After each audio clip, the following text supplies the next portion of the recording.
Hey guys, welcome back to Magic TV. My name's Craig. It is 9 o'clock on a Saturday, which means it's time for a Talk Magic. And today I'm speaking to somebody that I've spoken to once before on Talk Magic. Last time I spoke to him, we were talking about his career. We were talking about how he got into mentalism, because here's the thing, the person I'm speaking to today is one of my favorite mentalists on the planet. Since then, he has blown up. He's absolutely everywhere. He's just about, by the time you watch this, you'll know all about it, but he's just about to release his first product through Murphy's Magic, which is a big deal. A lot of creators can go their entire career without releasing something with Murphy's Magic. So just having that alone is amazing. But the stuff that this person has done and continues to do just blows my mind. He is incredible. He's also one of the nicest people in Magic. I am, of course, talking about the Welsh Wonder Wizard himself, Mr. Rich Relish. How you doing, buddy? Yeah, I'm doing really well, thanks. Everybody says it, but yeah, your introductions are very flattering, so thank you very much for that. Man, it's true, it's true. And I'm really excited because we're going to be talking about this bad boy a little bit later on. We're going to be talking about Easy Tones. I would like to say Rich is one of the nicest people in Magic. So on behalf of Rich, he won't say it. Murphy's, you spelled his name wrong. You spelled his name right. It's one L in Relish. It's not two L's.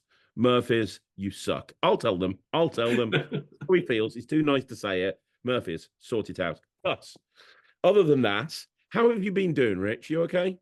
Yeah, been good. I think people always say it, but people are surprised how sort of slow a project can take. And so it's nice. It seems to be like you have the initial idea, you get really excited, you go out, you're performing it and everything. A magic company's interested, and then people, I think they probably underestimate how long that process is. Then they've got so much stuff slated for the future, so Well, it's been a long while. I'd And then like to talk to you about that because obviously, in a minute, we're going to go into that. Because here's the thing, you've brought out Magic before with different companies. You know, you've got a couple of things out with Alakazam, and as you know, 1914. I love Alakazam. You obviously got stuff coming out, stuff that's been out with 1914. You've got a lot of material that you've published. This is the first thing that you've brought out with a big production company, and I've sat here on this channel over and over again, and I've said you have no idea how long it takes to bring something out. And a lot of people are like, I don't understand. Surely with a company like Murphy's and their resources, it should be literally a couple of weeks. No, no, not at all. Not in a million years. And it's one of the most frustrating things that you can experience as a creator. I always tell people when I've had something coming out, it's probably been 2 years previous that I was actually filming that, and it can be that long. It's insane when you think about it. Yeah. Um, and there's reasons as to why that happens, and obviously there's lots of stuff like that. But before we talk about Easy Tones, before we talk about your experience with Murphy's, and we talk about all of that, let's just catch up. So the last time I spoke to you, you were on the cusp of bringing something out with the 1914. You hadn't bought anything out. You're on the cusp of bringing out something with the 1914. And I think I referred to you at the time as one of the best kept secrets in mentalism, because a lot of people didn't know who you were, and I was obviously aware of your work. And since then, so many things have happened. So first of all, you've bought out a couple of products with the 1914 now, haven't you? Is that right? Yeah, so the first one is a download only. It's my marking system, Compass, which I still stand behind. I love that, and there's loads of ideas behind that. So all of my products have been a slightly different experience for me because that was a digital product. So it's a case of once the filming is done, you don't have to wait for anything. They sort all that out for me, and that was really well received. Then So there was let's hang on a second before we go on, just in case people haven't heard of Compass before. So you can get this off the 1914 website, and it's a marking system, right? yes, yeah. So you're marking the face of a blank card, a blank billet, and I mean, it hidden in plain sight is a bit of an adage, but it absolutely is.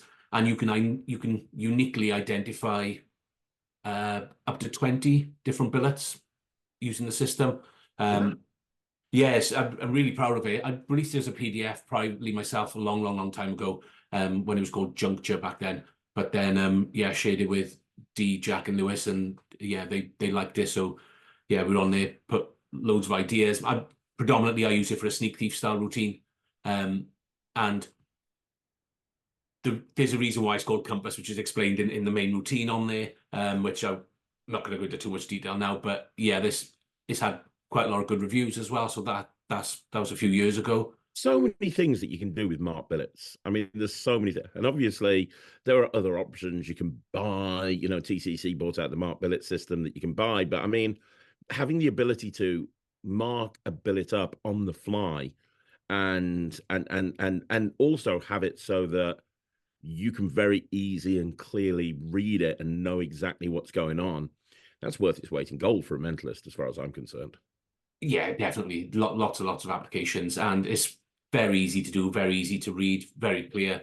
Um, Honestly, I only use the system to mark up to 4 different billets because when I'm performing, it's not often I perform to more than that. But I Yeah. mean, like I said, it could be 20 people, so you could you could use it for a Q&A in an audience, and yeah, everybody writes it down, you get them back, and you know exactly which one each person has written on. So yeah, that I perform close up more than anything. So yeah, it doesn't work for me, but it's nice it's got applications there. Great. That's And, awesome. and when I was filming that, I showed them Sequence.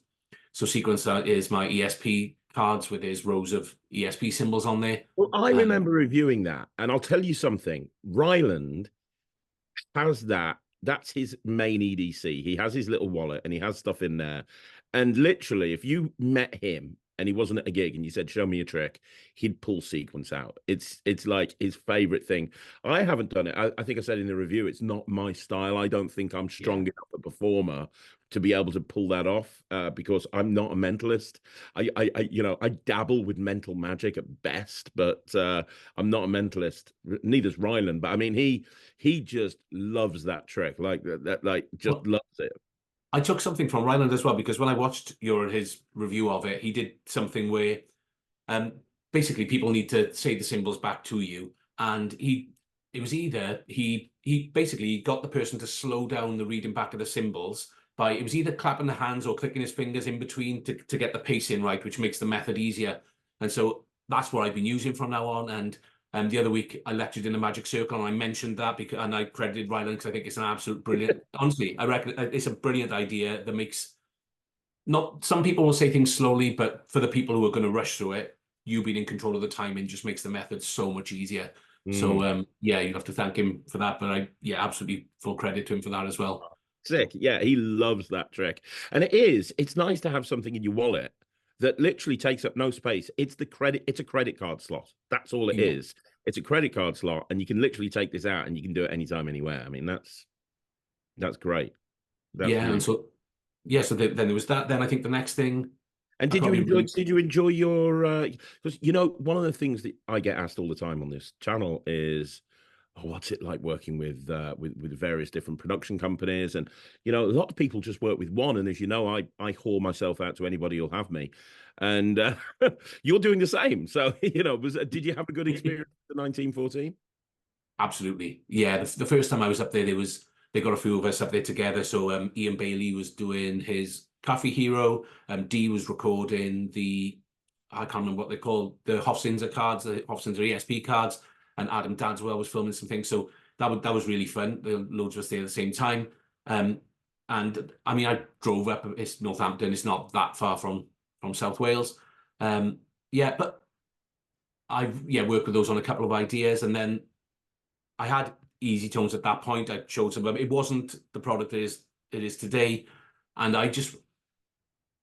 it's probably my favorite thing I created. And I thought it sounds awful, but I wanted to hold on for a Murphy's Magic, a really, really big international company like that to release it with. But Really, they were I think these days, you know, illusionists are great, and but they don't bring out that much stuff. You know, it's occasional that they bring stuff out, but I think that the big companies that are pumping stuff out at the moment are Vanishing Ink, Murphy's Magic, Penguin Magic, and Alakazam. I think they're really the top four as far as I'm concerned. They're the ones that are just like doing it again and again and again, followed closely by Illusionist and 1914, and there's a bunch of others. But yeah, you're right. You're right. I mean, Easy Tones, I've seen it, obviously. It's definitely something that should be carried by one of the big four. Absolutely, 100%.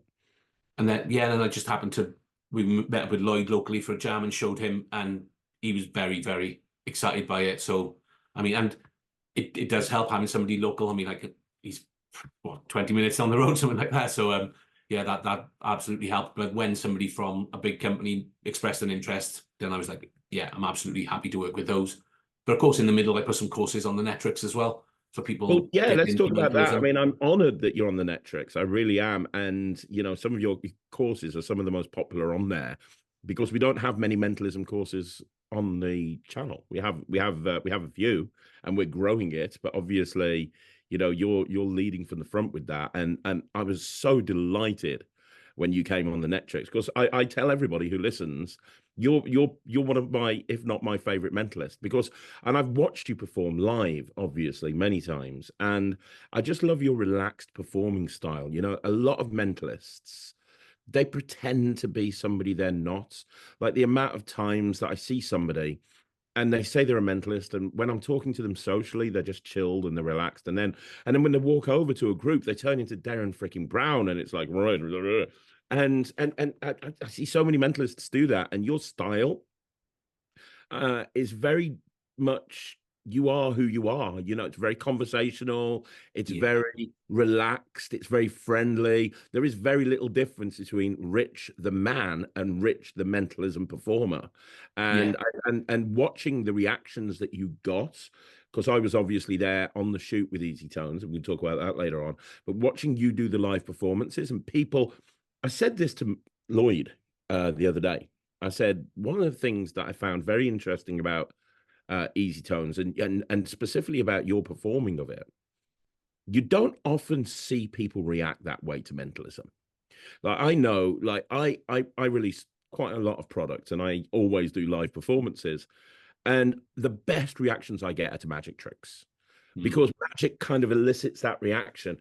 Whilst with mentalism, I mean, if you saw the trailer for Evoke, which is probably the most mentalismy thing I did, there were no reactions like, oh, there was nothing like that. It was people sobbing into a tissue and people just like doing this. That was the reactions I was getting. And I found that juxtaposition was really interesting. And then I watched you, and people will see this when they see the trailer. There's people watching you do mentalism, not magic, mentally. You're predicting shit. You're doing mentalism, and people are going, no fucking way. And I said to Lloyd, I said, I very rarely see people react that way to mentalism. Pete Turner gets that sort of reaction, but there's very few mentalists that do. And I think it's because of the style. I think it's because of your conversational, kind of down to earth, everyday bloke presentation. I think it's almost like they underestimate what's going to happen, and when they yeah, see it, it's like shit. I don't know. What do you think?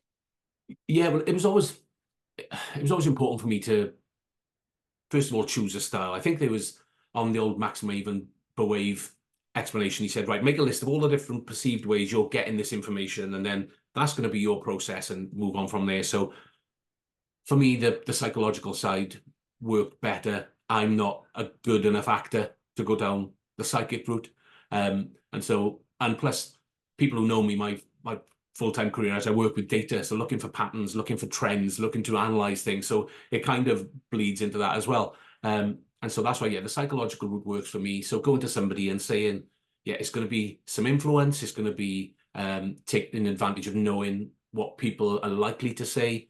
And also the other example I like to throw out in my sort of introduction is using some shortcuts that the mind takes that people are not really aware of, like with deja vu. We all know it happens, and we don't really know why it happens, for example.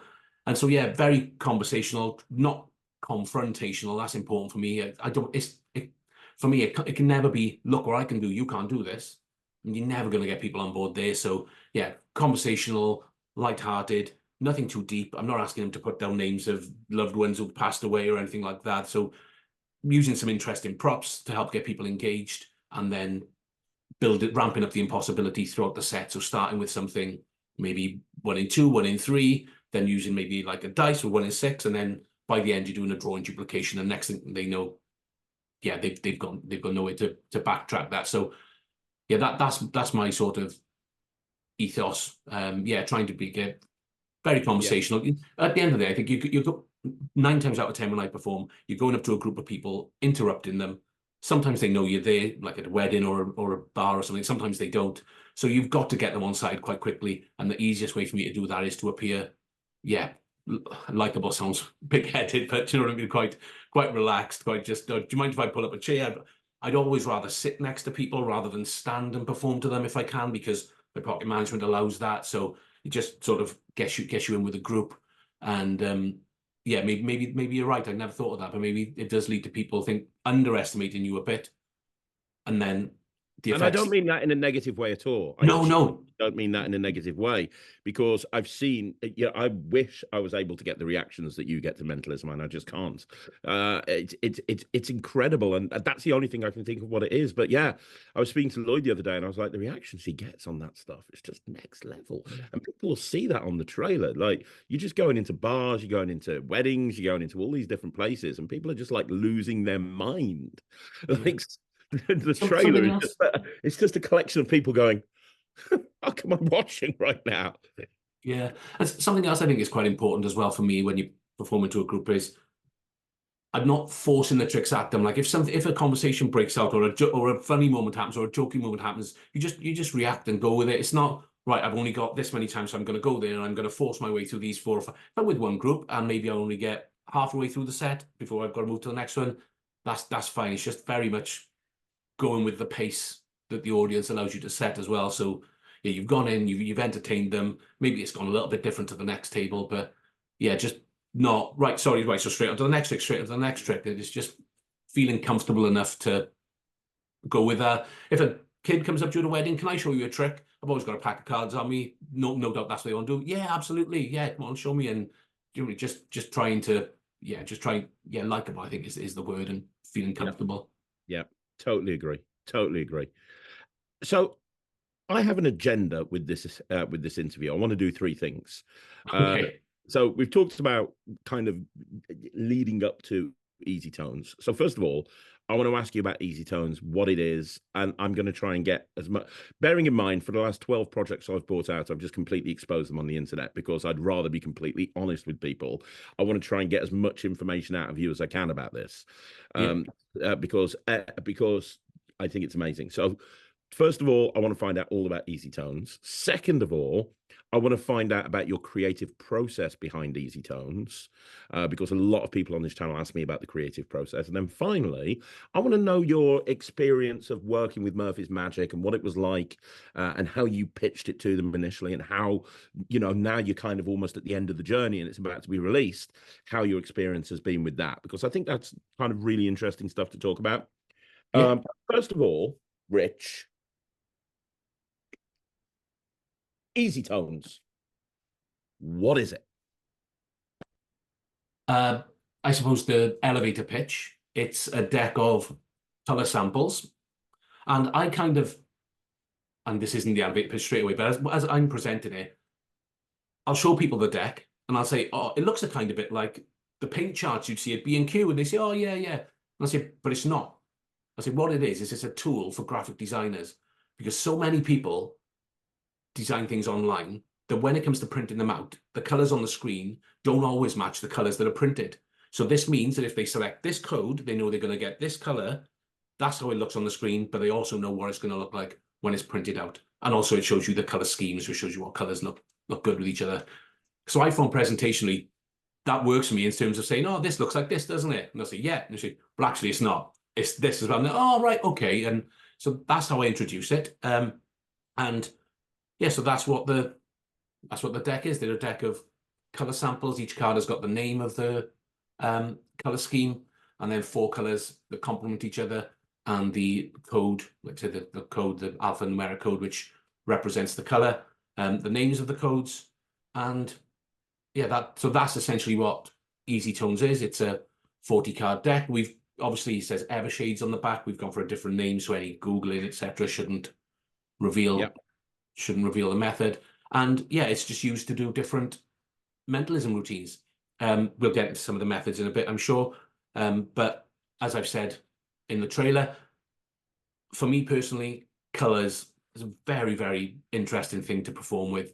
Everyone's got colors that make them feel emotions. They've got their favorite football teams who are in a certain color. They've got like certain colors which are positive, certain colors which make them feel negative. So, I mean, one of the things I always perform with is Inside Out by Pro Mystic. It's the cube with the 6 colors on it. And the Cube 52 cards that I use as well. And there's just so much you can add to it presentationally. And like, to refer to what I said earlier, it's quite, even though people can relate to it, it's quite neutral in terms of you're not asking somebody to write down this person from the past. For me, I want it to be sort of fun, engaging, rather than too emotional. Because even if somebody's crying happy tears, if a booker sees somebody crying, they're seeing somebody crying. So this is why colours has always appealed to me. I've got a bit of a background in graphic design. I designed the deck and the box it comes with. I spent a long time in my formative years DJing, and so running nights, so we were designing flyers and things on Photoshop. So I've got the history of doing that. So that's why I was able to. That's why I was used to this. I've seen. I mean, they're genuine color schemes which were taken online. So they're all genuine color schemes. That's the colors are probably all that's genuine about it. Mind the rest is all it's all to allow the method. But yeah, I think it's an engaging prop. I like performing with, like I said, I like performing with props. I like something that's physical on the table. I'm not as minimal as people who just do billet work. So it's something that's interesting, something people perhaps haven't seen before, but looks recognizable. And yeah, gets good reactions, which is the last piece of the puzzle. I agree completely. I absolutely agree. And here's the thing, and this is what I love about it. It looks like it's what it's meant to be. You know, it looks like what it's meant to be, which is absolutely amazing. Because sometimes you have things that are meant to look like what they're meant to look like, and they don't. This does, and it's not even questioned. I've been lucky enough to be using this deck since very shortly after you created it, obviously, and I love it. I absolutely love this. It's one of the things that when I first got shown this, I was like, why the hell did I not think of that? Why was that? Like, I must be the guy now that's releasing more decks of cards that aren't decks of cards than anyone. I'm like, why did I not think of this? Because this is just genius. It really is. And let's talk about the first thing. This is my deck. So this is my deck that I've been using for a very, very long time. I don't have holes in it. You do. You have a little ring around there. I know one of the things people are going to ask is, do I need a hole? Do I not need a hole? What's the purpose of the hole? So can we address that very quickly? Okay. Yeah, it's purely presentational.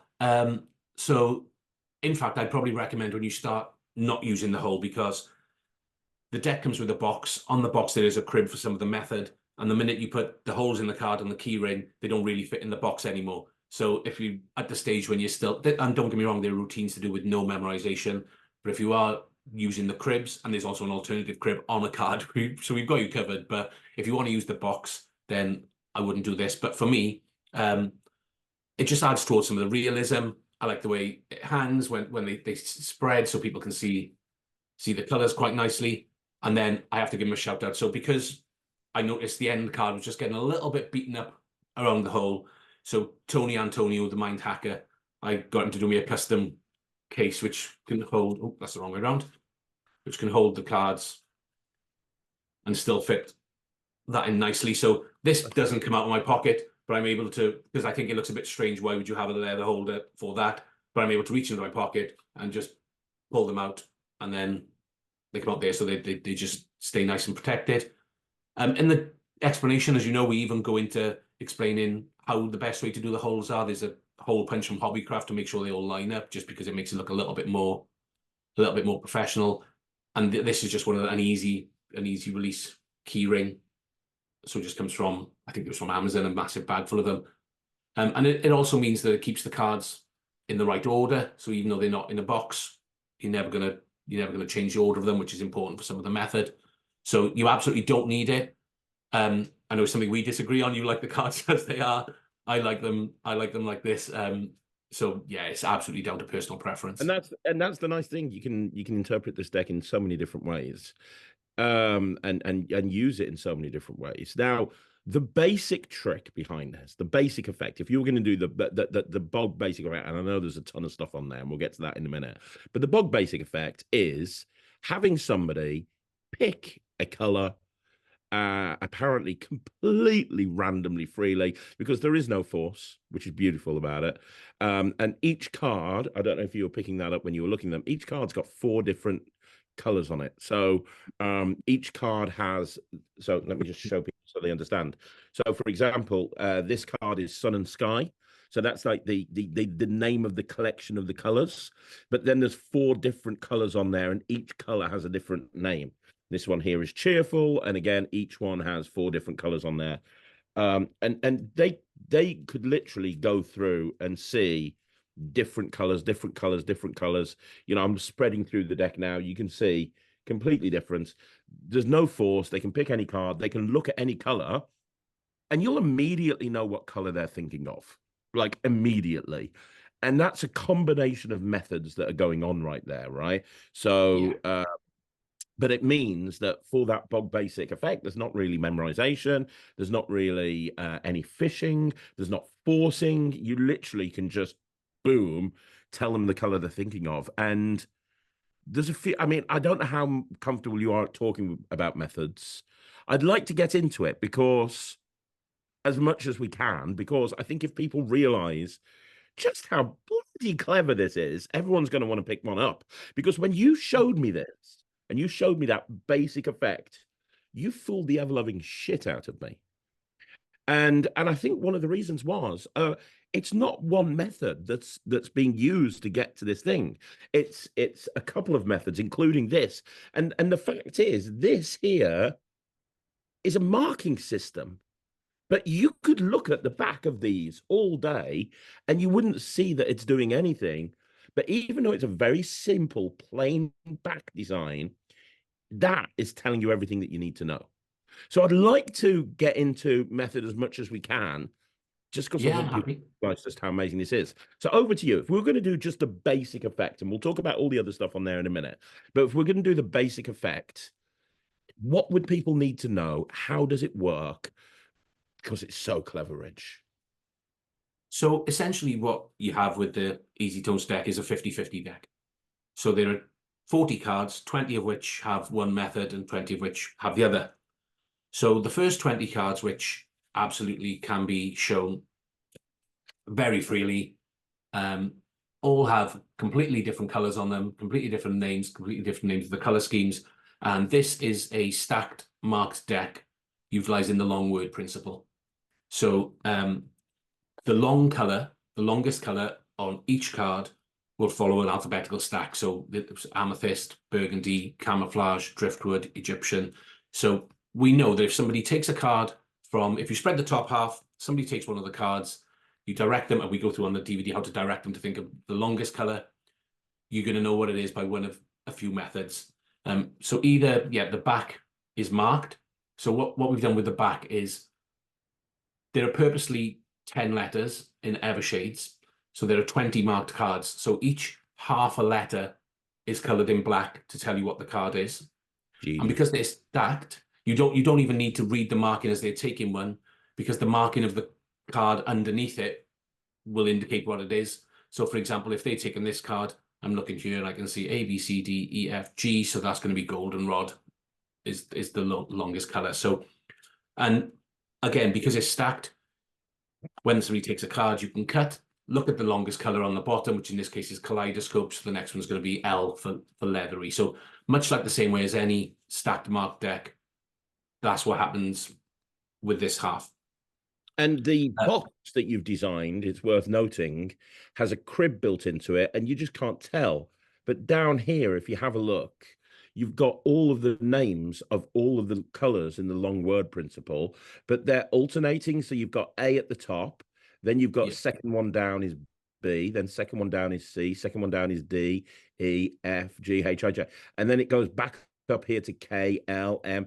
So you've got all of them right there. So when you take the cards out of the box, and it's so easy to see, like it's right there over there now, and I can just see immediately, boom, I can see all of the words. So if you haven't memorized the 20 cards that employ this system, you don't need to worry about it because the crib is on the box. Yeah, and I mean, some of them are part of the word. So you've got AMETH, which is clearly amethyst. And the force colors have been chosen to be, they deliberately unusual. So once you see the first half of the word, you know that already.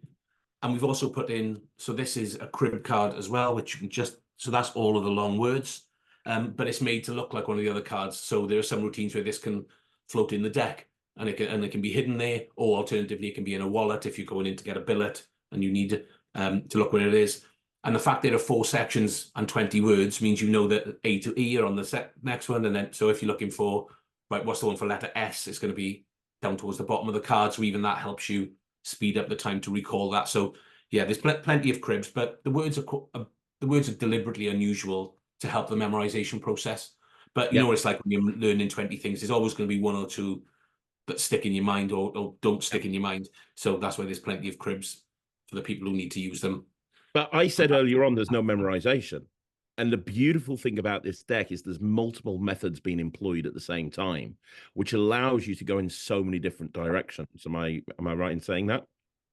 Yes, yeah, because the other half is probably my favorite half of the deck. So that's the stack marked long word principle deck, and then the other half, which is this half, is my favorite bit because when you spread the deck, obviously they look all different, and they are all different.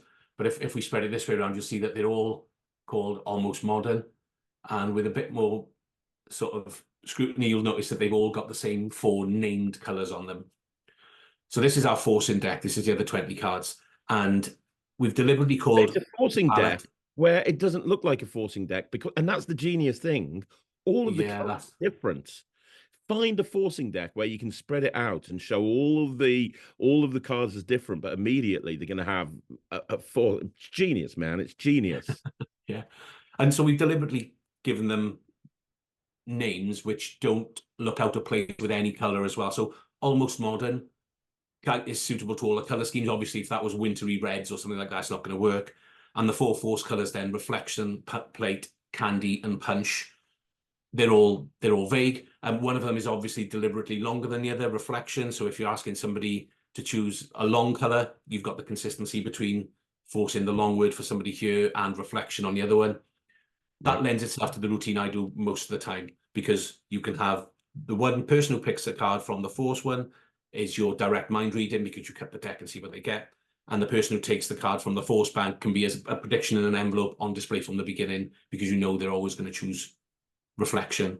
But there's a lot more built into this half as well. Because the other thing is that I think is really genius, when you've got them down to that one card with 4 names of colors on it, the way that you've designed the back of the card means that there's not really any fishing. And this is one of the things that I love about this the most, because if I take one of my almost modern cards out and explain what I'm talking about here, if you look at it, this is the force card. You've got candy and you've got punch written that way, but these 2 are written the other way around, and that's the same on every card. So I have to turn this around in order to look at the names there. So when I'm looking at a word and you say to me, think of any one of these words, by how I'm orientating this, you immediately know it's one of 2. And because of how those 2 are designed and what you've done, you instantly know which one. Rich, that's genius, man. That's just ridiculous. You do have awkward spectators who will sometimes read it upside down, so we even go over some scripting methods to make sure that they're holding the card the right way up. And then, so you're down to 2. And then the other reason that the cards are called Evershades, so the colors do have codes for graphic designers. These are not the real codes. These help the method, because, I mean, if somebody's holding the card this way round, then you ask them to look at the code and you pump for the letter E. If there's an E in it, you know instantly it's the top one, it'll be reflection. If there's no E, then you can turn that miss into a hit by saying, sorry, it's not an E, it's a mirror image, it's a number 3. And there is a number 3, and then you can move on, you know it's going to be plate. And the same respect for this way around, you're pumping for an S. If they hit, it's candy, it's the top one. If they miss, no, it's not an S, it's a 5, sorry, it's a 5. And then, so you turn that miss into a hit, and then you know you're on punch as well. So, the orientation of the cards, the letters help. And also the last 2 numbers at the top, if they're holding it this way around, is S for 7. The last 2 numbers at the top, if they hold it this way around, is E for 11. So we've even built in, there are force numbers. So the application is there for for book tests. I mean, Michael Yeah. Murray's given us permission to use to explain his universal forcing technique. It also means that you can use, there's a mini confabulation, which is what I like to do at a parlor setting, because the numbers on the force cards all add up to 49. The numbers on the long word cards all add up to over 49. So by controlling the choice of cards, you can use that as a sort of a confabulation where, so that, yeah, I think I've packed just about everything into it. You know what I love is what we have, you know, as well as the 40 cards, like these are Evershades cards, but they're beautiful revelation cards if you're wanting to use a multiple out thing. So that represents punch, obviously, that represents candy, that represents plate, that represents reflection. And then as well as that, you've got other cards. So you've got actual predictions with the words on like plate and punch, and the attention to detail that you've gone into here is just ridiculous. Well, the other thing is, the nice thing about these, one of the things we talk about on the explanation is some people will, because with the force cards, you're down to 1 of 4, very easily lends itself towards a multiple out. So some people will have one of these in perhaps different pockets, or the written ones in different pockets. You can also use a digital multiple out. And so somebody with their phone can take photos of these or find other photos online. But even if you don't want to find photos online, you just take photos of these. You put one as your lock screen, one as your last photo on your camera roll, one on Instagram, one on Facebook. And then depending on, so that person then takes, you spread in the deck, you've got a 20 card spread. So very fair. They can literally choose any color off there. And then you can show ahead that you knew what that was ahead of time. So even to save somebody the hassle of having to find some images online, we've put these in so they can literally just take a photo of these with their phone and upload them. Yeah, that's ridiculous. So, yeah. So the other reason why it's a 40 card deck is to make it look a little bit thinner than a deck of cards. And you don't want people to think it's a deck. Yeah, exactly. Yeah, some people might say, well, perhaps people are not aware of how thin a deck of cards is or isn't. But yeah, that's the one reason. The other reason is it sits nicely on one of these key rings, which was important for me because then too many cards and it starts to splay and spread a bit too much. So 40 cards seemed like a nice balance. And then, of course, you've got 20 of each for both the methods then. So that's the basic method behind how to do a revelation of a color. But then you've done what I love as a reviewer. I get so frustrated when I see a trick come in and it's like a 15-minute tutorial and it's like, here's the trick. Thank you very much. Goodbye. No live performance, no nothing. What you have on this project is, I think, 3 or 4 hours worth of material or something like that, isn't it? It's just like under 3, yeah. 3 hours. Okay. 3 hours of material, which is amazing. I mean, do you want to talk through some of the stuff that we have on there and some of the stuff that's, I mean, I was lucky enough to you know, be on the tutorial with you, and it was a wonderful experience. It really was. And, you know, just, I love the fact that my name's even got anything to do with this because this is such a clever, bloody clever trick. Do you want to talk about some of the stuff that's on there? Because there's material for stage, there's material for close-up, there's material for parlor, you know, there's something for everybody in there. Yeah, so like I explained, the basic routine, that's the one, that's my 1,000 timer. But you're right, I mean, the nature of the deck lends itself to so many other things, like some of the ideas we have, using it in line with the one ahead principle. That's one of the routines that you brought to the table, which was absolutely brilliant. And so that's somebody imagining painting a room in their house. Which room is it going to be? And you get the 2 hits there. There's tossed out deck applications. So there's a few different ideas surrounding that. There's, of course, it's a Craig Petty project, so there has to be an A-can on there. So you've managed to squeeze I'll never forget when I turned around to you and I went, I've come up with an A-can with this deck. You were like, no. And Lloyd was like, no. And I'm like, no, it's a really good one, actually. It's like any color at any position. You know, there you go. It's, and there's the other thing which you suggested, which is a brilliant idea, is the Gemini Twins application, which was getting crazy reactions. That's on the trailer as well. So most of the routines on there, brilliant. I revert back to the one that I've done all the time, which is quite difficult for me because it's a good demonstration of mind reading predictions. But it was important that there are other things, like I said, the confabulation works well in a parlor setting, the tossed up deck routines in a stage setting, then the other one, which was a little bit out there with a paint can for the stage setting, and Yeah, That's so there's just people loads. gravitate to, I one of the reasons I like longer tutorials is because not everybody likes the same thing. I'll never forget when I bought out a Vogue, which had a long tutorial. The amount of people messaged me saying, "This is my favorite trick. This is my favorite trick. This is my favorite trick. This is my," and everyone had a different favorite effect. And it's Yeah, kind of like if we limited it to two effects, there would be something that somebody really loves that they are outperforming now that wouldn't have been represented on the project. Like me, I don't do the Gemini twins thing. I don't do any of the ones that my set is I just very quickly get someone to think of a color. I tell them what color they're thinking of. Then I do the ACAN and then I finish off with my favorite routine, which is the one ahead thing where I say, right, we're gonna go into your imagination. I want you to imagine you've got a big house and every room in that house is there. You've got 1,000 rooms in this house. And you can paint any room and you get to choose what color. So pick a color. Now pick a room, and you predict, and you see that live performance of me doing that is on the yeah, it's on the trailer, but it's also on the project, and you see how they freak out when they see that, like because from their point of view, it's all taking place in their head, and for me, that's my closer. That I can't go stronger than that. That's like, my God, that's amazing. When I do this deck, that's how I close it. Whilst with you, you go in a different direction. And that's wonderful that on the project, you've got two people. You're more of a hardcore mentalist, while I'm approaching it from kind of more of a magic type of kind of viewpoint. But the fact is, with both of us on there, you get a ton of information. yeah, yeah, absolutely. Um, and yeah, like exactly like you said, something's going to resonate more with one person versus the next. And yeah, only if we start explaining something and say this is more suitable for stage, and you're a close-up performer, you're more than welcome to skip on to the next one because, and of course, there is just the like you said, the basic reveals. There are basic reveals of colors, words, numbers already there. So, and some of them, I think the one ahead routine, which like you said, you close with, you don't even need to know the crib. You don't even need doesn't even use the long words. So I'll there's be no honest. I don't know the crib. I don't know I've not memorized the color. I ain't got a clue. Not a clue. Not a clue.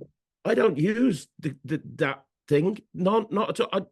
I say it's on the box if you want to do it. I've never. All of the routines I do, I don't need to know what. I don't need to know that long word thing. I don't do it. I don't need to know it. yeah, Um, because the stuff I do, I do a 12-minute set with this.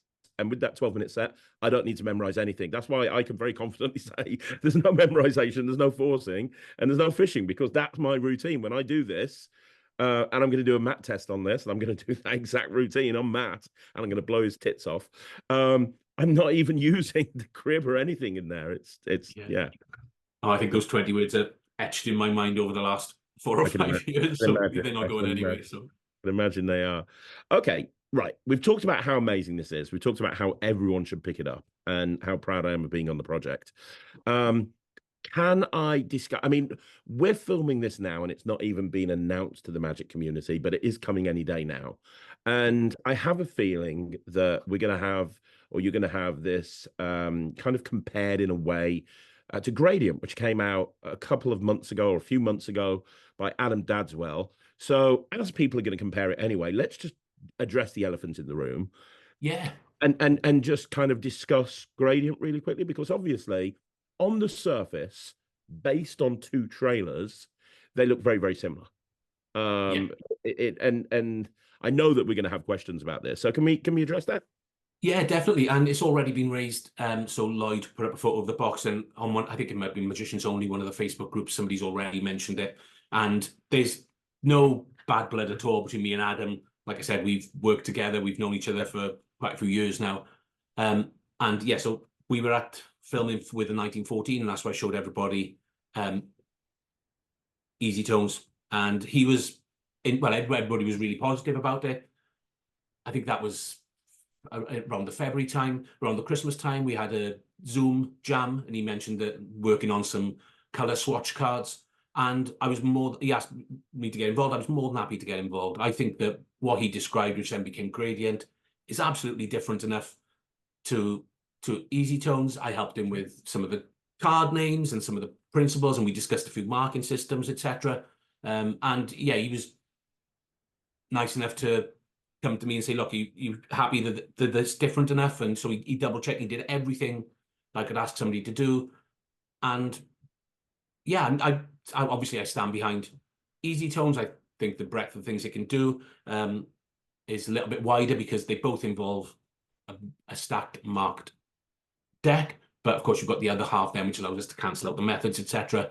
But yeah, I'm more than happy to have this conversation with whoever raises it. Me and Adam, yeah, still on good terms. There's definitely room in the market for both. If you want his single colors rather than the color schemes, if that's what you're looking Yeah. for, you should And the absolutely reason I want to go. bring that up is because a lot of people if you've not been involved in this side of the business before and you're a punter and you buy Magic, a lot of the time what happens is if something comes out and it's similar to something else, you'll have somebody going, "Well, hang on a minute, this is obviously a rip off of this because this came out first."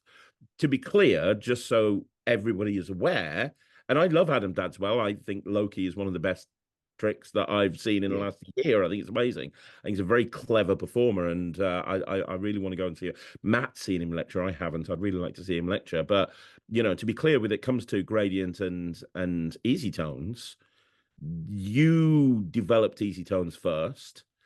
And then Adam went and developed gradients after seeing easy tones and got your permission to work on it, and you gave permission. But to be clear, easy tones was developed first. Gradient may have hit the market first, and that's because easy tones is coming out through Murphy's Magic, and there's a process when you bring something out through a production company. Whilst with Adams, I think he bought it out himself. I don't think it's through yeah, one particular company. So when you're bringing something out yourself, it can be done a lot quicker. But to be clear, even though Gradient came out first, Easy Tones was developed before Gradient, and Gradient was given permission to come out by you, the original creator of this, that inspired Gradient. Yeah? yeah. So what? So I absolutely showed it to everybody who was there at the filming, and then later on, I know Adam has said that he was looking for an alternative to ESP and was working with colors, and then I think maybe it changed a bit because now obviously it's a stacked deck rather than an ESP where you have matchups. But whether Adam was considering colors beforehand, I don't know. But all I know is, yeah, we showed everybody easy tones, and then later in the jam, he mentioned that he was working on the deck, and he asked me if I was okay with that. Asked me to join with him. We had some Zoom calls, and then when it came to releasing it, he was saying, look, he asked me, are we happy that they're different enough? And I said yes. So So yeah, you've no obviously problem. seen Gradient, or you're aware of Gradient. Yeah, we said Adam's got a Yeah. copy of Easy So Tones. I've got a copy of So for Gradient. Yeah. somebody who's got gradients, would is it still, it's buying easy tones something that they should do? It's like, hang on, I've got gradients. Why do I need easy tones? What is built into easy tones that would be, and it could work in the same in reverse. You've got easy tones, people might want to pick up gradients, and then they've got two options and two different things. But because gradients come out first, what can somebody what advantages are there of picking up easy tones if somebody's already got gradients? Yeah, sure. So I think I'll mention some differences rather than advantages because Yeah. people will decide what works for them. The card stock is different. I think I'm sure Adams is on more like business card stock rather than these are USPCC. So some moves and things that you need to do or spreading and things might be slightly different. Obviously, half of the deck on easy tones, the force in half is not there with gradient, so that allows us not only to do tricks with just that half for prediction style effects where you know what's going to happen, but also you can combine both halves, so you go methods canceling each other out, which I which is think which is what I do with the any card at any number. yes, The any card at any number works with the fact that you have 20 force cards. So yes, I can do one simple Pharaoh and I can get myself into a position where I, in essence, have a Svengali deck. yeah, yeah. Somebody should do a project on a Sven and Ali deck. That'd be an idea, wouldn't Funny you should say that. it? Yeah, yeah. So we've got the extra cards. And obviously, you mentioned Gemini twins. I mean, the reason that the Gemini twins work so well is because of that kicker at the end. And you see this in the trailer, where not only have you predicted the two cards that they would stop on, but every other card is almost modern, Yeah, which is just a great finale that you can use in so many different ways. And that wouldn't be possible without actually having that bank of force cards that enables you to have that kicker ending. yeah. So So even though I've got a copy of Gradient, I haven't seen the explanation. I do believe Adam teaches a version of Gemini Twins on there as well. But without the force bank, I can only imagine that maybe it's just matching the cards without the kicker. I don't know. I haven't seen I know, the ending for for that. me, the thing that makes Gemini Twins, any variation of Gemini Twins, Stranger Cards by was it Strange? No, the Leonard Green thing, whatever it is. The Stolen thing, cards. stolen cards. Thank you. Whichever version that you look at, my favorite part is that kicker at the end, where you end up with, all of the guys. I did it with my Mind Blocks deck. You Yes. had because obviously that has a Svengali principle built into it as well. So at the end, you have all of the, you pick these two Lego sets, but if you picked anything else, it would have been helicopter. It's having that kicker ending for me that makes that routine personally. Yeah. And but like I said, I'm not privy to the download, so I'm not sure how they address that. And I suppose, yeah, so the download is also the next part. I mean, we've explained some of the routines that we've got on this trailer. I think Adam's been really upfront with the list of effects that he's got with his Gradient deck as well. So that's the difference there as well in the Well, I know routine. that, I've seen the trailer to Gradient. It looks really good. He's obviously got Louis Lavelle as his guest. So, Yeah. well, you have me. So, he's kind of gone in the sexy Instagram model ratings. He's definitely way ahead of you and me, two bald blokes talking about paint. Yeah. And you know what? Maybe that is something that, like, if you like, admittedly, I perform with a psychological presentation, so a lot of the routines are geared towards that. If somebody is more of a psychic style performer, then obviously Lewis is he knows so much more than I ever will know about that. So no doubt they cover a load of stuff over there. But I mean, obviously, I'm gonna say if you can afford it, buy both. I'm sure you're gonna learn from I'm from each planning of on them. getting Gradients. I'm planning on getting Gradients. I've heard nothing but good things about it. I'm sure it's fantastic. And as I say, although I don't know Adam well, I'm a fan of what I've seen. Loki, as I say, is brilliant, and the fact Yeah. that Lewis on the project is amazing as well. Um, He's got a I, really good Patreon site as well, and he's always putting more content on there. And he came down to lecture for us at Cardiff, and sort of met him, and yeah, so Yeah, I plan on reaching out and interviewing him at some point because yeah, he's that'd be made a great. big name for himself. But yeah, I mean, I wanted to bring that up just to address the issue. Yeah, I say issues. I know what the community's like. I would just wanted to bring that up right now, and that's cool. So Gradient's available from a lot of Magic dealers. Obviously, this is available for more Magic dealers because it's come out through Murphy's. Cool beans, cool beans, cool beans. Right, okay. So it's amazing. We love it. It's great.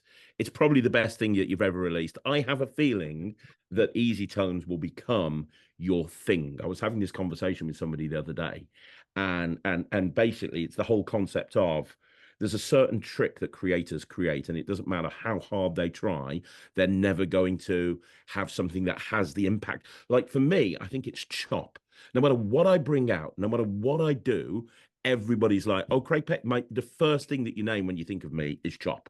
And maybe Keymaster might push it, but well, I think Chop is one. And I think, you look at Wayne Goodman. I'm very good friends with Wayne Goodman. I think no matter how he releases a lot of stuff, but I don't think he's ever going to eclipse Look Sharp, and I think this could be your thing. And it's not necessarily having a bad thing. It means that this is so strong, everybody's going to want to do it.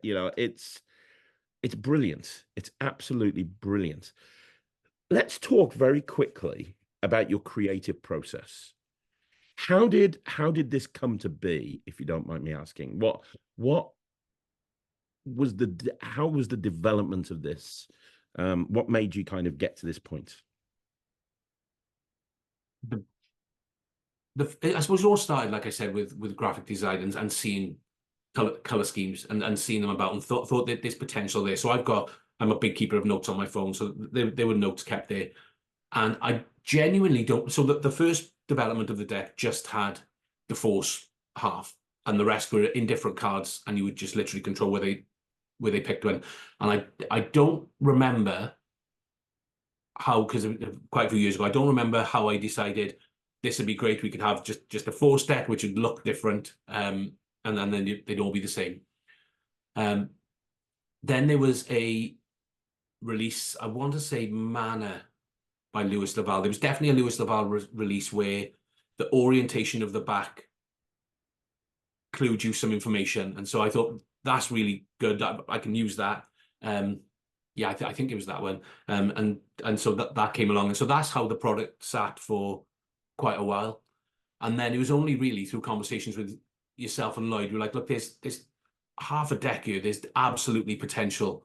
And you guys sort of pushed me and challenged me to say, look, what can we do? What can we? And I know we thrashed up through ideas, and that's when then the next level was the long words, getting the numbers involved, and then come up with the routines to put everything together. So and I think maybe as a creator, you do get to that point where you're happy with the product, you're performing with it, you're getting good reactions, but in order to make it a commercial release, you've got to be thinking, how can I make those, to coin John G, those 1 degree changes? How can I make it better? What else can I do with the deck? Well, where can I push it? And the other thing for me is there was no rush to market. This has never been right. I need to get this out there now and then. It was a case of, this is something I'm performing, so if I can make it better for myself, then when and if a magic company is interested, it's got more chance of being picked up.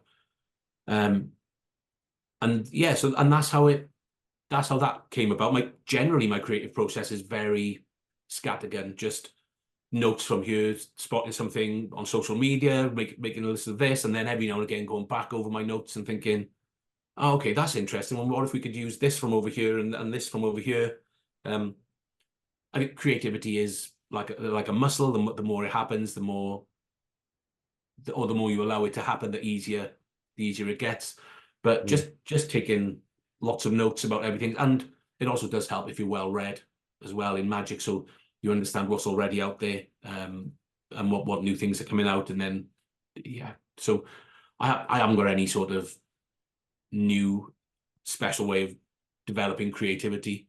I'm probably quite, well, no, I'm definitely quite analytical as a person.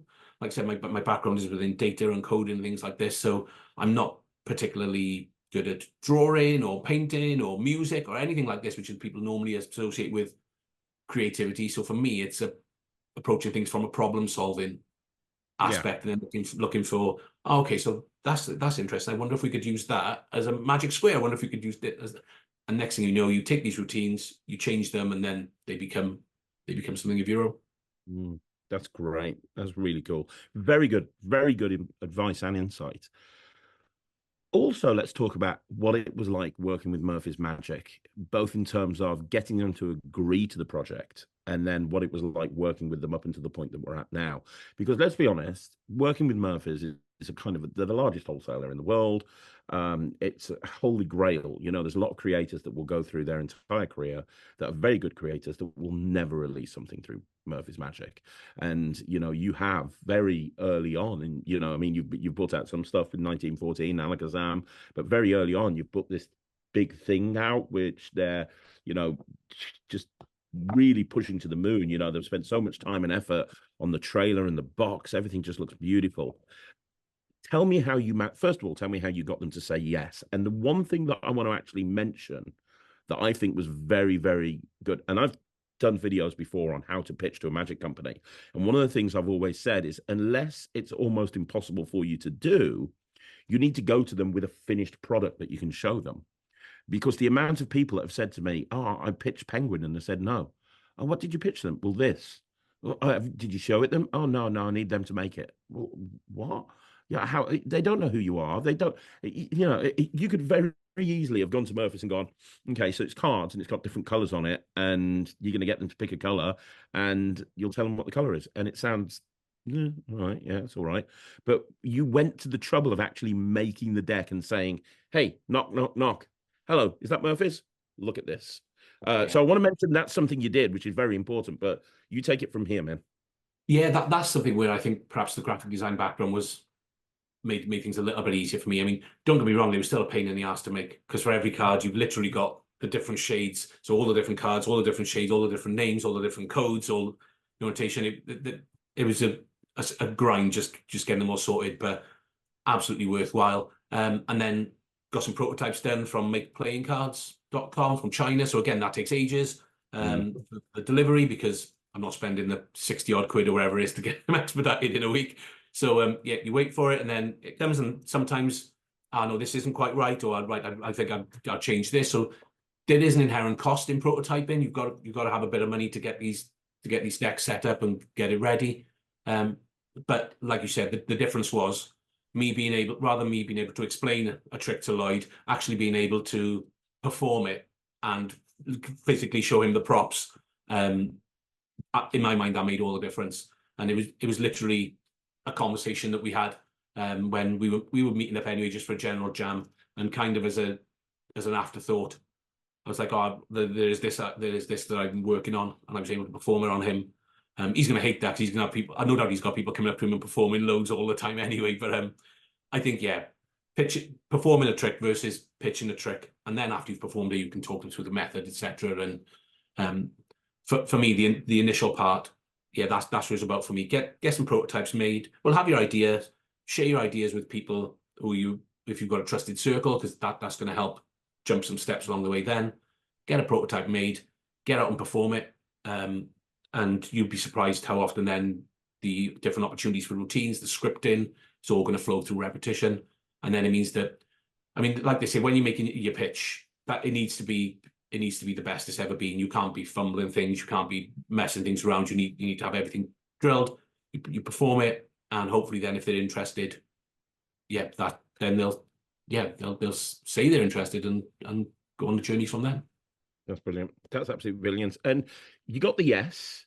What was it like from there? Because this is another question I've had on the channel. Like, sometimes people will release something through Murphy's and they'll have Javier present the whole thing. Sometimes it'll be them on their own. Sometimes it will be them with somebody else. What was that process like? How much help were you getting from Murphy's? And I think it's important for anybody who's watching this that wants to try and release a project through Murphy's or Penguin or Vanishing or Alakazam or one of the big boys, kind of, what your process was like from they've said yes, you're now here. What was that middle bit like? How much involvement did you get? Yeah, so I was given the option. They were really open about it, and I thought that it's something that I would like to present myself. And that's kind of, even though I've had a few releases, is stepping outside of my comfort box. I'm not naturally comfortable in front of a camera. I suffer with eczema. You see, I've got the red bits on my head, so I never know how my sort of skin complexion is going to be from day to day. But that was one of the things I thought, do you know what? I'm really proud of this product. I designed, well, at that point we didn't have the box as well. So like I designed the box, I've designed the cards. I thought I'd quite like to get behind it, to have myself presenting it. But they absolutely gave me the option. Who do you want to get involved, etc. Do you want Javier to well, not necessarily Javier, but somebody from Murphy Studios to do the presenting. But the other thing is, I thought, well, it's a process that I'm intrigued by. I've worked at some other companies. Let's see how this goes. Like I said, I wasn't in a rush to get to market, because the other thing is that, I mean, it's a slow process. It's a long process, and you find yourself caught. Well, I find myself anyway caught in a position where you don't want to be chasing for updates all the time. You don't want to be that guy who's pestering and just making a pain of yourself. But you also want to know what's happening.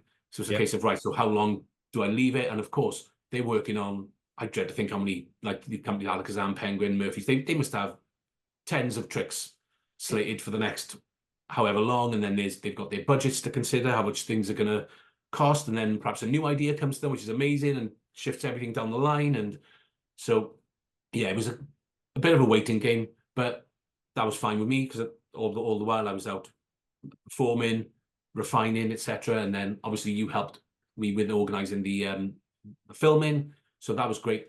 So there was a long quiet spell, and then things picked up for a little while. We did all the filming, we did the live performances, did the explanations, did everything like this, and then once that was done, get things the right order. Yeah, then the next nerve-wracking thing was signing off the proofs.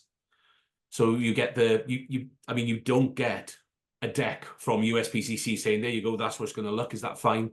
You literally get two massive sheets of paper.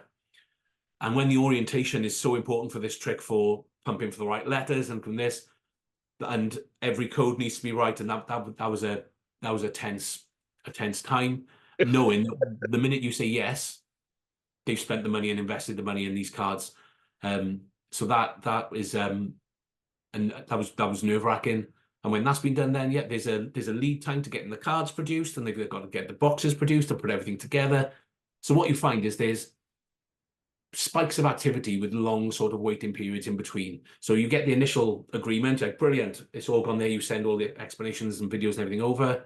Then it goes quiet, and then it's your turn. So then you get the filming done, and then that goes quiet, and then you sign off the proofs, and then it goes quiet, and then the production is ready, and then we're doing the promo at this point now. So yeah, it's very, and I can imagine somebody like yourself, you've got, you're at this stage for one project, and then you're on to the end stage for a different project, and the next stage. I am so all over the place. I never know where I'm coming or going. I genuinely have no idea half the time. It's yeah, it's especially when you're dealing with different companies and they've all got their own different schedules, and it's like, right, can you film this? Like, no, I'm doing that, but can I do it here? And it's yeah. So for me, just having one product, you did find that there were these gaps, but that allowed me to do other things. So like I said, performing, working on my lecture, doing other things in the gaps. But for me, there are a couple of other ideas I've got, but I made a conscious effort. Let's just do one thing at a time. Give this the focus, the attention that it needs, and then maybe, yeah, when this is out, see how this is received, and then maybe move on to the next thing then. Perfect. Which brings me close to the end of the interview, but I want to ask you a couple of other things. Obviously, you just mentioned it there. When I spoke to you the first time we did a Talk Magic, you were like, hey, I want to start lecturing. I want to start doing lectures. You've now not only put a lecture together, but you've lectured at the Magic Circle headquarters in London, which is a huge honor.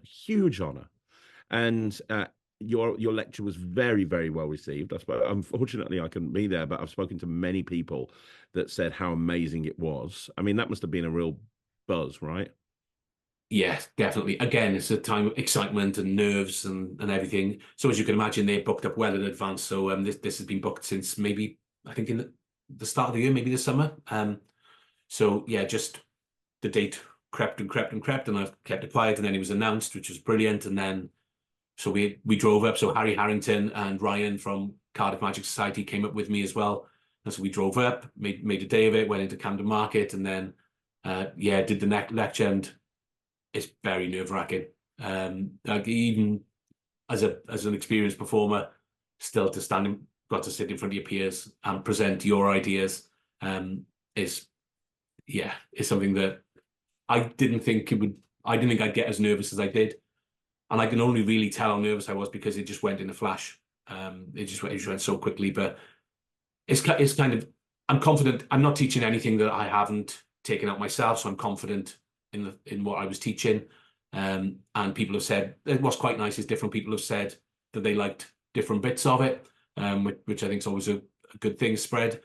And the plan is then to maybe end of next year, to take that lecture and tour it. So then the Magic Circle is around an hour and a half. So then if the last bit then of the lecture will be teaching the methods for a few of the releases like sequence and easy tones, etc. And I think that's a nice, well-packaged mentalism lecture then, which has got applications. You don't see many mentalism lectures either, especially commercial mentalism like you do. Yeah, I mean, like I said, Adam Dadswell's got a great when he came down to Cardiff, but I think that that's going to be the plan for next year. Then is to take that on the road and see how that goes. So there you go. You heard it here first. People who are watching this that have magic societies around the UK, contact Rich. He's available, ready. Book him in. You want a fresh new lecture that your people haven't seen before? Here he is, this guy right here, right now. Go book him. Brilliant. Now, 2 more questions to finish off. Number 1, you working on other stuff? I know that we're talking about you doing a masterclass in the Netric soon, which is amazing. But in terms of physical products, is there anything else that you've got going on? Yes, but possibly. Like I'm not sure. I'm happy with it. I'm not quite sure how commercial it is yet, and I think that's important. I don't want to. Let's say, for example, this is successful, and then maybe other magic companies want to work with me. I don't want to take something to them and then for it not to be received well. So there is something that I think has got potential, but it's not at the stage where I'm confident enough to the last thing I'd want is to bring something out and it not to do very well or people not like it. So it's maybe 75, 80% of the way there, but Well, I not love you, yet. Rich. That's amazing. That's why I love you. I know that there's going to be more that we can see from you very, very soon. I know that. I know whatever it is, you're saying it's 70%. I imagine for most people it's 100%. So I can't wait to see what it's like when it's finished. That's sick. And I will say one more thing, and hopefully Lloyd doesn't watch this because I know that he would literally come to Birmingham and beat me senseless for mentioning this. But for the last 3 years, I've been working on a sequel to the Quantum Deck. And I'm hoping that you're involved in the tutorial for that because you've played a big part in making this thing work. And we can't say anything about it right now, but it wouldn't exist if it wasn't for you. Me and Lloyd got to a certain point, gave up almost, and then you got involved and you managed to make the rest of it work that we couldn't figure out because you're way more clever than both of us put together. I did the boring bit. But I mean, without saying anything at all about what it is, it's pretty exciting, right? In terms of what it is, and Yeah, it was definitely a challenge. Yeah, but I was really pleased to be asked and really happy that we got to the outcome that everybody wanted. yeah, I mean, it's the most insane method for an ACAN you'll ever see. But it's probably the clean. Blow my own trumpet a little bit, but I think it's probably the cleanest. No, it is not probably. Fuck that. It's the cleanest ACAN you'll ever see. And before it even is announced or anything, I want to publicly thank you because genuinely, if it wasn't for you being involved with it, it wouldn't have got to where it's got to now. So No, I enjoyed it. It was good. It was really good, and interesting to see how everybody worked together and see the development of something like that. So yeah, it was good. absolutely, absolutely. Yeah, And on that's that, a little secret for anyone who stuck through the rest of this interview. There absolutely. was a It's little coming. It's little coming. It's bonus. coming soon. It's exciting. But right, so here's what I want people to do. First of all, Rich, thank you so much for coming on the channel. I know how busy you are. And I know you're doing a lot of these interviews at the moment, so thank you so much. I want two people that have been watching this to do three things. First of all, go buy everything this man has ever brought out because it's brilliant. And secondly, if you're a Netrix member and you haven't seen his stuff on the Netrix, just go and watch it. It's awesome. Next, go out and buy Easy Tones immediately. I only get involved in projects if I see value in it. I get asked all of the time to co-host on people's projects, and I always go, who is it? Show me the product. And this was the easiest yes I've ever had in the last 3 years. It was immediate yes. So go and buy it immediately. It is a worker. And then finally, actually, penultimately, go leave a comment down below. Let Rich know what you thought of the interview. I've loved it. He'll see the comments. Leave a comment down below. And then finally, if you're in a magic club and you need a lecture, somebody that your club hasn't had before because he's not really lectured before, and you want to see a lecture that's full of strong commercial mentalism that works in the real world, this man is taking bookings for 2025. You heard it here first. Go snap him up before somebody else does. But Rich, thank you so much for jumping on the channel. I really appreciate it. Yeah, you're more than welcome anytime. You're amazing. Guys, on behalf of Rich Relish, thank you once again for joining me here on a Saturday on Talk Magic. And I'll be back next Saturday with another bald magician from Bristol. Bet you can guess who that is. But until then, thank you very much for watching. I'll see you again soon. My name's Craig. This is Rich, and this Magic TV.